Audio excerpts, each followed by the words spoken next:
ना ही भरने की ज़रूरत और ना ही फटने का डर। आज आप लोगों से शेयर करूंगी नरम नरम फूले हुए से ऐसे ज़बरदस्त से आलू नान, जिसके लिए ना ही आपको ओवन की ज़रूरत पड़ने वाली है, ना ही तवे को उल्टा करेंगे, ना ईस्ट का इस्तेमाल करेंगे और ना ही तंदूर में बनाएंगे। बिस्मिल्लाहिर्रहमानिर्रहीम। अस्सलामुअलैकुम। खुश रहें, आबाद रहें, जहाँ भी रहें हैप्पी रहें और हेल्दी रहें। तो मैं हूँ फ़ायज़ा और वेलकम करती हूँ आपको चटपटे पकवान में। आज आपसे इंस्टेंट आलू नान की रेसिपी शेयर करूँगी, जो कि बनाना बहुत ही आसान है। एकदम नो फेल रेसिपी आप लोगों से शेयर कर रही हूँ, जो पहली दफ़ा में ही एकदम परफेक्ट बनकर तैयार होगी।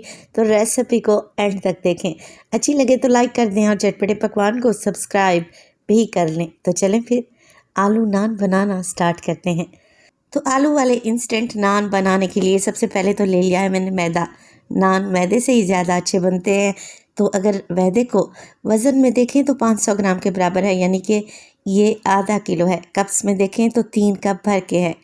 अब मैदे को छान लें। डालेंगे इसमें 2 टीस्पून के बराबर नमक। हाफ़ टेबल स्पून में डालूंगी इसमें मोटी कुटी हुई लाल मिर्च, जिससे जायका भी अच्छा आएगा और लुक भी अच्छी आएगी। हाफ़ टेबल स्पून डालूंगी मैं इसमें कलौंजी और इसके अलावा शामिल करेंगे बेकिंग पाउडर। अच्छा, ये मीठा सोडा नहीं है, बेकिंग पाउडर है, जिससे केक वगैरह फुलाए जाते हैं ना, बस वही 1 टीस्पून भर कर डाल दें। मैं आपको इसकी पैकिंग भी दिखा देती हूँ। लाल रंग की डब्बी में आता है और हर घर में इस तकरीबन मौजूद ही रहता है। नान को सुपर सॉफ्ट बनाने के लिए मैं घी का इस्तेमाल कर रही हूँ, तो 3 टेबलस्पून पिघला हुआ घी डाल दें। इसके अलावा डालेंगे ढेर सारा हरा धनिया बारीक कटा हुआ। शामिल करूँगी मैं इसमें दही, जिससे नान फूलेगा और जायके में भी बेहतरीन बनेगा। तो आधा कप दही लें, जो कि खट्टी नहीं होनी चाहिए और रूम टेम्परेचर पे रहनी चाहिए, यानी कि फ्रिज वाली दही का इस्तेमाल नहीं करेंगे। 4 मीडियम साइज़ के आलू लें, बॉईल करें, छीलने के बाद ग्रेटर की मदद से ग्रेट कर लें और इसमें शामिल कर दें। चलें जी, ये सारी चीज़ें डालने के बाद अब कुछ भी नहीं करना, हम लोगों ने आटा गूंदना है। रूटीन में जैसे आप लोग आटा गूंदते हैं ना, मसल मसल कर पहले सारी चीज़ों को मिक्स कर लें। अब जब आप लोग देखेंगे कि पानी की ज़रूरत है, तो फिर छींटा लगाते हुए आप लोग इसका आटा गूंदें, जो कि बहुत ज़्यादा नरम भी नहीं रहना चाहिए और बहुत ज़्यादा सख्त भी नहीं होना चाहिए। तो देखिए, आलू नान के लिए फटाफट से मैंने आटा गूंद कर तैयार कर लिया है। आप इसकी थिकनेस चेक कर लें। अच्छा, ज़्यादा गूंदेंगे भी नहीं इसे और ना ही मुट्ठी लगाएंगे, बस अच्छे से मिक्स कर लें। तो फिर इसे ऑयल लगाकर 5 मिनट के लिए रखें, सिर्फ़ और सिर्फ। ज़्यादा इसे रेस्ट देने की भी ज़रूरत नहीं है। बस जी 5 मिनट के बाद पेड़े बनाना स्टार्ट कर दें। अब जो नॉर्मल रोटी आप लोग घर में बनाते हैं, उससे थोड़ा सा बड़ा ही पेड़ा लेंगे, क्योंकि हम नान बनाने जा रहे हैं। सारे पेड़े बनाकर तैयार कर लूँगी और एक ही साइज़ के बनाऊँगी। और इसी स्टेज पर अगर तो रेसिपी आप लोगों को ज़रा सी भी अच्छी लग रही हो, रेसिपी को लाइक कर दें और चटपटे पकवान को सब्सक्राइब भी कर लें।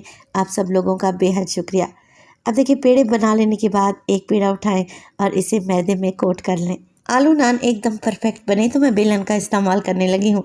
अब बेलन की मदद से नान को बेल लें, जो कि ना ही बहुत ज़्यादा बड़ा होना चाहिए और ना ही बहुत ज़्यादा छोटा। मीडियम थिकनेस में मीडियम साइज़ का नान बनाकर तैयार कर लें। देखिए, आप इसकी थिकनेस चेक कर लें, नॉर्मल रोटी से ज़रा सा ही मोटा है। तवे को मैंने पहले ही गर्म करने रख दिया था मीडियम टू लो फ्लेम पे।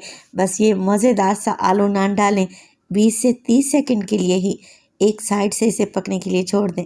नान हल्का हल्का सा फूलने लगेगा, तब आप इसकी साइड को चेंज कर दें और 20 से 30 सेकंड के लिए ही दूसरी साइड से पकाएं। अच्छा सा कलर आ जाएगा, हल्के हल्के से गोल्डन स्पॉट आ जाएंगे, तो बस किनारों से आप हल्का हल्का सा प्रेस करते जाएं और नान को पका दें। प्रेस करने से क्या होगा, नान अंदर तक पकेगा और इंशाल्लाह ताला फूलेगा भी। तो इस स्टेज पर ना ही इस पर ऑयल लगाऊंगी और ना ही लगाऊंगी घी, बस आप वीडियो को देखते जाएं। बेहतरीन ज़बरदस्त से टेस्टी नान तैयार होंगे इंशाल्लाह ताला। तो बस ऐसे ही आप लोगों ने नान को सेक सेक कर पका लेना है।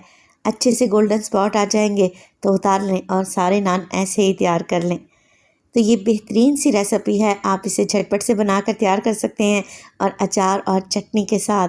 तो ये बड़े ही गज़ब के लगते हैं। जब सालन बनाने का मूड ना हो ना, तब आप ये आलू वाले नान बनाएं, बेहतरीन लगेंगे, खाने में भी टेस्टी हैं।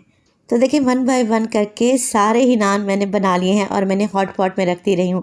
अब वक्त आता है कि इन्हें एक और ज़बरदस्त सा ट्विस्ट दिया जाए। तो यहाँ पर लिया है मैंने मक्खन, तकरीबन 2 से 3 टेबलस्पून ले लें। आप लोग देसी घी भी ले सकते हैं। मक्खन डालें फ्राइंग पैन में और इसे मेल्ट होने दें। जैसे ही मक्खन मेल्ट होगा ना, मैं इसमें डाल दूँगी गार्लिक। 1 टेबलस्पून के करीब ये लहसुन है, मोटा कुटा हुआ। लहसुन डालें और इसे मक्खन के साथ फ्राई कर लें। यकीन करें ये इतनी गज़ब की बेहतरीन सी गार्लिक नान बनेगी कि ऐसी आपको बाज़ार से भी नहीं मिलेगी। 20 से 30 सेकंड के लिए ही गार्लिक को यानी कि लहसुन को पका लें। जैसे ही अच्छी सी खुशबू आने लगे, आप इसमें डाल दें ढेर सारा बारीक कटा हुआ हरा धनिया। अच्छा, जैसे ही हरा धनिया आप लोग डालेंगे, फ्लेम को फ़ौरन से ऑफ़ कर दें। हरे धनिया का कलर बिल्कुल भी ख़राब नहीं होना चाहिए। फ्लेम को ऑफ़ कर दिया, नान भी हमारे तैयार हैं। अब ब्रश की मदद से ये गार्लिक और बटर नान पर अप्लाई कर देंगे। देखें, इस तरीके से थोड़ा थोड़ा लगाते जाएं और सारे नान ही रेडी कर लें। कोई इतना गज़ब का जायका आएगा ये गार्लिक का और इसमें बटर का कि मैं आपको बता ही नहीं सकती। नान अलग ही लेवल पर पहुंच जाएंगे और बनेंगे तो इतने सॉफ्ट कि आपके मुंह में घुलते जाएंगे। तो देखें, सारे ही नान मैंने मक्खन की मदद से ग्रीस कर लिए हैं। लुक वाइज कितनी प्यारे लग रहे हैं। आप ये रेसिपी बनाएं, इंशाल्लाह ताला फैमिली मेम्बर्स को बहुत ही पसंद आएंगे। बनाने में आसान है, ज़्यादा तामझाम भी नहीं है और आपको ज़्यादा मेहनत भी नहीं करनी पड़ेगी। देखें कितने सॉफ्ट बने हैं, एकदम आपके मुंह में घुलते जाएंगे। आप इसे अचार, चटनी और रायते के साथ सर्व करें। साथ में कचूमर या फिर प्याज बना लें लच्छे वाले, तो खाकर मज़ा आ जाएगा। रेसिपी ट्राई करें तो अपना फीडबैक लाजमी दिया करें। देखें, लग रहे हैं ना टेस्टी। तो अपना बहुत सारा ख्याल रखिएगा। फ़ाइज़ा को अपनी दुआओं में याद रखिएगा। मुझे दीजिए इजाज़त। टिल देन, अल्लाह निगहबान।